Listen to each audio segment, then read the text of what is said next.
Hello my dear student, आज हम आपके इस ऑनलाइन क्लास में आपके हिंदी किताब से चैप्टर 12 ईद निबंध के बारे में पढ़ने और समझने जा रहे हैं। बच्चों, ये ईद निबंध संकलित से लिया गया है। प्रस्तुत निबंध के माध्यम से मुस्लिम भाइयों के महत्वपूर्ण पर्व के विषय में संक्षिप्त जानकारी दी गई है। तो चलिए हम शुरू करते हैं। ईद मुस्लिम भाइयों का सर्वाधिक लोकप्रिय त्योहार माना जाता है। मुसलमानों का धार्मिक कैलेंडर चांद के महीने के हिसाब से चलता है।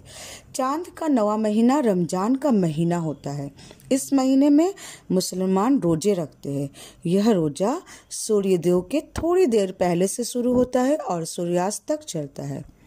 इस दौरान इनका खाना पीना और विलास के सभी साधन वर्जित होते हैं।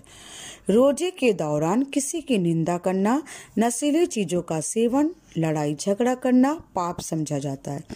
यदि रोजे की हालत में किसी ने जानबूझकर कुछ खा पी लिया है तो उससे रोजा टूट जाता है और उसका सवाब नहीं मिलता। मुसलमान रमजान के महीने का बड़ी बेसब्री से इंतजार करते हैं। रमजान का चांद दिखते ही अगले दिन से रोजे की तैयारियां शुरू हो जाती है। सभी लोग रमजान की विशेष नमाज, जिससे तरावी कहते हैं, और सुबह विशेष खाना सहरी की तैयारियों में लग जाते हैं। सभी के लिए नमाज पढ़ना जरूरी होता है, चाहे वे रोजा रखते हो या नहीं।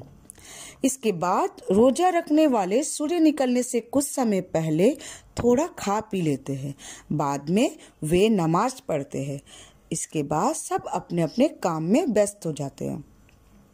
सूर्यास्त होने पर रोजा खोल लिया जाता है।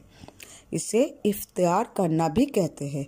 इफ्तार के लिए स्वादिष्ट पकवान बनाए जाते हैं। उसके बाद रात की नमाज पढ़कर खाना खाते हैं और सो जाते हैं। इस तरह 29 या 30 रोजे किए जाते हैं। चांद कभी 29 दिन में दिखाई देता है और कभी 30 दिन में। उसी हिसाब से रोजे होते हैं। नया चांद दिखने पर लोग खुशियां मनाते हैं, क्योंकि अगले दिन ईद उल फितर मनाया जाता है। ईद उल फितर का मतलब रोजे पूरे होने की खुशी है। ईद की सुबह लोग नए कपड़े या साफ सुथरे कपड़े पहनकर मस्जिद में नमाज पढ़ते हैं। इसके बाद सब आपस में गले मिलकर एक दूसरे को ईद की मुबारकबाद देते हैं। ईद पर बनने वाले पकवानों में सेवैया और सिर खुरमा मुख्य है। इनके अलावा और चीजें भी बनाई जाती है। इस अवसर पर जगह जगह ईद मिलन समारोह आयोजित किए जाते हैं और सभी धर्मों के लोग इसमें हिस्सा लेते हैं।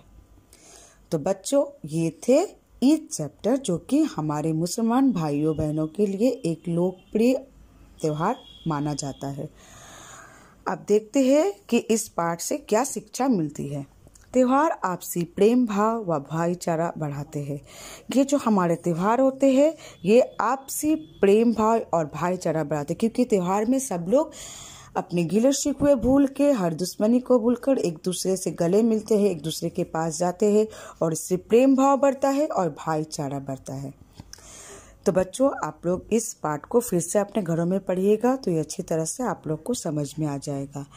बच्चों देखिए, इस पाठ के जो शब्दों के अर्थ दिए गए हैं, इसे आप लोग आपके हिंदी कॉपी में लिख लीजिएगा।